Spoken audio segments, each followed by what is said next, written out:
Have you ever wondered about the old military truck chasing Rambo through the forest? What if I told you it was a real Korean War veteran that made Sylvester Stallone bleed?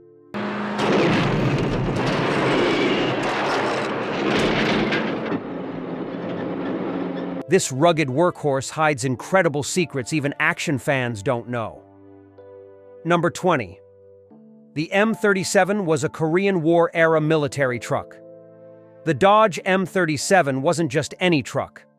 It was a genuine military workhorse that served the U.S. Army from 1951 through the 1960s.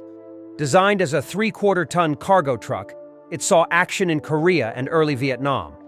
The M37 featured a rugged inline-six engine, four-wheel drive, and could handle brutal terrain. By the early 1980s, thousands had been surplused out of military service. The production team chose this specific truck for authenticity. Small-town police departments often bought cheap military surplus vehicles. The M37 perfectly represented what a cash-strapped rural department would actually drive in 1982. Number 19. They bought multiple M37s from Army surplus. The production didn't rely on just one truck. They purchased at least 4 M37s from military surplus dealers. Each vehicle cost between $1,500 and $3,000. Remarkably cheap even for 1981. The trucks came in various conditions. Some ran well, others needed mechanical work. The production wanted backups in case of breakdowns or damage during stunts.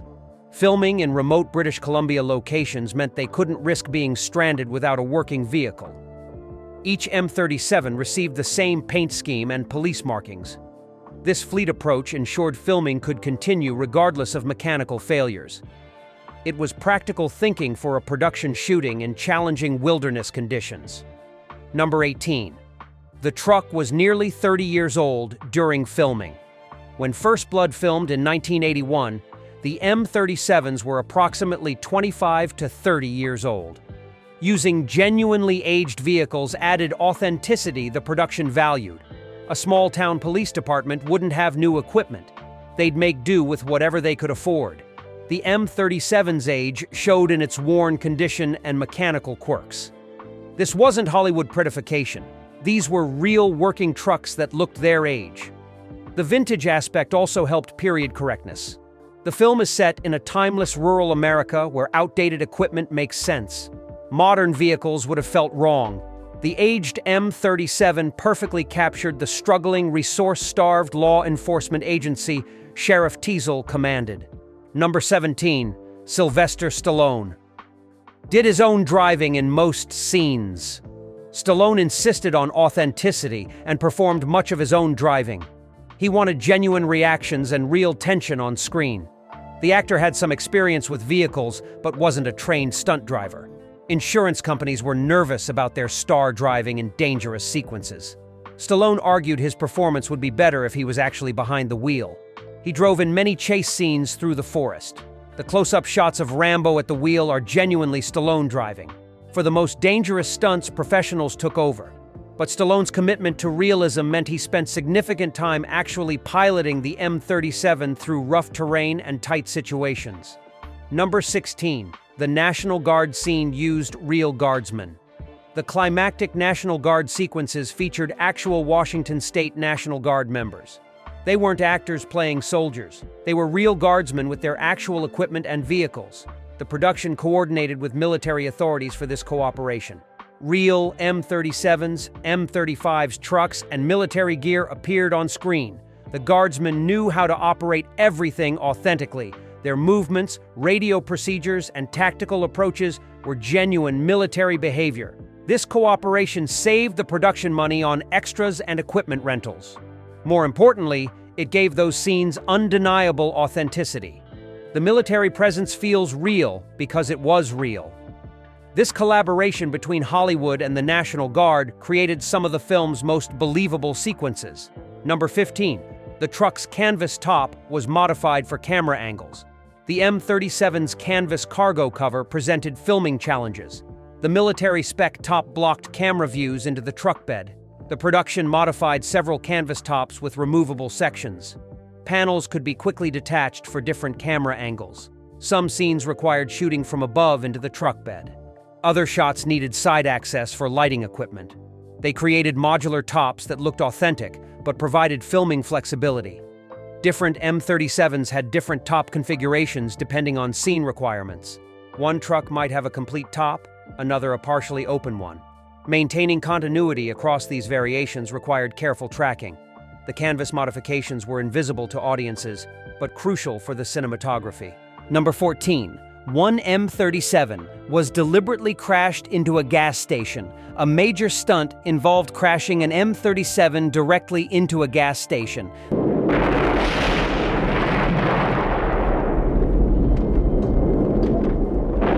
This wasn't a gentle bump. The truck smashed through the structure at speed. The production built a breakaway gas station specifically for destruction. The M37 chosen for this stunt was already the most damaged vehicle in their fleet. They reinforced the truck's frame and front end for the impact. Multiple cameras captured the collision from every angle. They'd only get one take at this destructive stunt. The driver aimed carefully and hit the mark perfectly. The M37 suffered significant front-end damage, but the shot was spectacular. That particular truck was essentially retired after this sequence, too damaged for further filming. Number 13. The rifle rack was custom-built for the film. The prominent shotgun rack in the M37's cab wasn't original military equipment. The production's prop department custom-built it specifically for the film. Real police departments would modify their vehicles for weapon storage. The rack needed to look functional and authentic. It had to hold the shotgun securely during driving scenes. The design referenced real police vehicle modifications from the era. They built identical racks for each M37 to maintain consistency. The rack also served important visual storytelling. It showed this was a police vehicle, and these were armed officers. That simple prop addition transformed a military cargo truck into a believable small-town police vehicle. These details mattered for the film's realism. Number 12. Brian Dennehy actually drove in most chase scenes. Brian Dennehy wasn't just acting behind the wheel. He actually drove the M37 in most of his scenes. Dennehy had solid driving skills and felt comfortable with the truck. The production preferred real actors driving when safely possible. It created better performances and more genuine reactions. Dennehy's face shows real concentration navigating rough terrain. The tension in chase scenes is partly from him actually driving. For extremely dangerous stunts, professional drivers took over, but the majority of Dennehy's time in the M37 was genuine. This commitment from both lead actors elevated the film's authenticity. When Stallone and Dennehy are on screen driving, they're usually really driving, not pretending on a soundstage. Number 11. The Hope. Washington police never actually used M37s. Here's an interesting fact. The real Hope. Washington Police Department never used Dodge M37s. This was creative license by the filmmakers. The actual Hope police drove standard civilian vehicles like most small departments. But using an M37 made narrative sense. It suggested a department so underfunded they bought military surplus. It gave Sheriff Teasel's force a quasi-military appearance that fit the story's themes. The M37 also provided visual interest. A standard police cruiser would be boring. The military truck was distinctive and memorable. Small-town police departments across America did sometimes use surplus military vehicles, so it wasn't unrealistic, just not specifically accurate to Hope. The filmmakers prioritized storytelling over documentary precision. Number 10. The mechanical issues were real, not scripted. The M37s broke down frequently during production. These weren't scripted mechanical failures. The trucks were genuinely old and temperamental. Filming would stop while mechanics addressed problems. The inline-six engines would overheat. Electrical systems would fail unpredictably. Clutches would slip under hard use. The four-wheel drive system occasionally malfunctioned.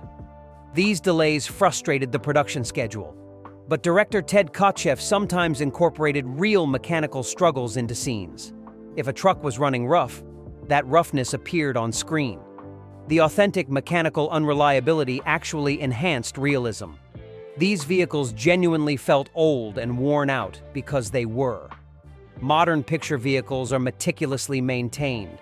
These M37s were legitimately struggling antiques, barely holding together through demanding filming conditions. Number 9. The paint job was done by production, not military. The M37s arrived from surplus dealers in standard olive drab military paint. The production's paint crew transformed them into police vehicles. They applied a two-tone paint scheme typical of early 1980s police departments. White body with contrasting color panels was common for the era. Police lettering was hand-painted on doors and tailgate. They added star badges and department identifications. Each truck received identical treatment for consistency. The painting happened quickly. These weren't show-quality finishes. Some weathering was deliberately added to make them look service-worn. The transformation from military to police was entirely cosmetic. Underneath the police paint lived genuine army trucks. This surface-level conversion perfectly represented how actual small departments would repurpose military surplus vehicles. Number 8. The truck survived filming and was sold to a collector. At least one hero M37 survived the production relatively intact. After filming concluded, it was sold to a private collector. The truck retained its first blood police paint and modifications. Over the decades, it changed hands several times. Each owner recognized its movie provenance added significant value. The vehicle has appeared at car shows and movie memorabilia events. Its condition has been maintained, though it shows age and use. Current estimates value this screen-used M37 at over $75,000. That's remarkable for a truck originally purchased for under $3,000. The Rambo connection transformed it from military surplus into collectible cinema history. Tracking the exact whereabouts of all the production M37s is difficult, but at least one definite survivor exists in private hands. Number 7. The M37's top speed was only 55 miles per hour. The Dodge M37 wasn't built for speed. Maximum velocity was approximately 55 miles per hour under ideal conditions. On rough terrain, it was much slower. This created challenges for filming chase sequences. The production needed these scenes to feel fast and dangerous, but the truck physically couldn't go very fast. Cinematographers used camera tricks to enhance the sense of speed. Lower camera angles made movement seem faster. Tight shots on spinning wheels suggested velocity. Quick cutting between shots added urgency. They filmed in challenging terrain where even 30 miles per hour felt dangerous. The limitation actually worked narratively. Rambo could realistically evade and outmaneuver this slow military truck.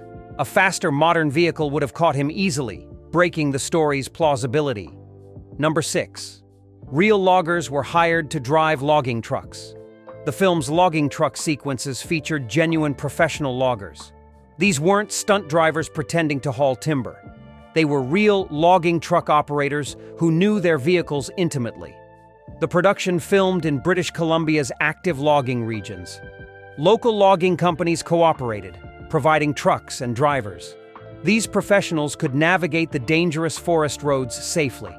Their experience was crucial for the film's authenticity and safety. Logging is one of the most dangerous professions. Operating massive trucks on narrow mountain roads requires serious skill. The production recognized they needed real expertise. The logging community's involvement gave those sequences undeniable authenticity. The drivers knew exactly how those trucks handled because they drove them daily in actual logging operations. Number 5. The final forest chase required cutting new roads. Filming the climactic forest chase sequences required extensive location preparation. The production needed drivable paths through dense forest where none existed. They obtained permits to cut temporary roads through wilderness areas. This was expensive and environmentally sensitive work. The roads had to accommodate the M37 and camera vehicles. They couldn't be too smooth or they'd look artificial, but they needed to be safe enough for vehicles and crew. Environmental regulations required restoration after filming. The production agreed to replant and restore disturbed areas. The cost of creating these temporary roads was substantial, but filming in genuine wilderness was essential for authenticity. Studio backlots couldn't replicate the Pacific Northwest's imposing forests. The investment in location preparation paid off in unforgettable visuals. Number 4. Stallone was injured. during the M37 scenes. Sylvester Stallone sustained multiple injuries during First Blood filming. Some occurred during sequences involving the M37. The physical demands of jumping on and off the moving truck caused problems. Stallone bruised ribs during one sequence. He suffered cuts and scrapes from rough terrain. The actor's commitment to performing his own stunts came with physical consequences. He continued filming despite pain and injuries. Medical personnel treated him between takes. Some injuries required wrapping or bracing to continue shooting. Stallone's determination to maintain authenticity meant accepting these risks. His actual discomfort shows on screen, adding to Rambo's suffering. The performance's raw physicality came partly from Stallone's real injuries. It was method acting through genuine physical ordeal, characteristic of Stallone's commitment to his roles. Number 3. The truck's four-wheel drive saved multiple stuck situations. The M37's four-wheel drive capability proved essential during filming. Multiple times the trucks became stuck in mud or rough terrain. Engaging four-wheel drive often got them unstuck without requiring tow vehicles. The production was filming in genuinely challenging wilderness conditions. Modern two-wheel drive trucks would have been useless. The M37's military engineering for extreme terrain was exactly what they needed. Even so, trucks still got seriously stuck occasionally. Production would halt while crews dug out or winched vehicles free. The delays were frustrating but manageable. Without four-wheel drive, filming would have been impossible in these locations. The M37's off-road prowess wasn't just authentic to the story. It was practically necessary for completing the production in such demanding environments. Number 2. Multiple M37s were modified differently for different scenes. The production's fleet of M37s weren't identical despite looking similar. Each truck was modified for specific purposes. One M37 was heavily reinforced for crash sequences. Extra steel strengthened the frame and body. Another was optimized for speed with engine tuning and lighter weight. A third maintained stock configuration for authentic sound recording. The hero truck for close-ups received the most cosmetic attention. Paint was perfect, details were pristine. The stunt trucks were rougher, function over form. Tracking which truck was which required detailed production notes. Script supervisors maintained logs of which vehicle appeared in which scenes. This specialization allowed each M37 to excel at its designated role. The differentiated fleet was more efficient than trying to make one truck do everything. Number 1. The M37 became more valuable because of Rambo. Before First Blood, M37s were cheap, forgotten military surplus. After the film's success, everything changed. Collectors suddenly wanted Korean War-era Dodge trucks. Prices in the military surplus market began climbing. An M37 that cost $2,000 in 1981 would sell for $15,000 by the 1990s. Today, restored examples command $30,000 or more. First Blood created awareness and desire for these vehicles. Military vehicle collectors credit the film with reviving interest in the M37 specifically. Online forums and restoration communities grew around this model. The truck went from overlooked surplus to sought-after collectible. Like the General Lee did for Chargers, Rambo did for the M37. One film transformed a forgotten military workhorse into a cultural icon and valuable piece of automotive history. And there you have it. 20 wild facts about the M37 that prove real military trucks are tougher than any Hollywood prop. Which fact surprised you most? Drop a comment, hit like, subscribe for more action movie secrets, and we'll see you next time.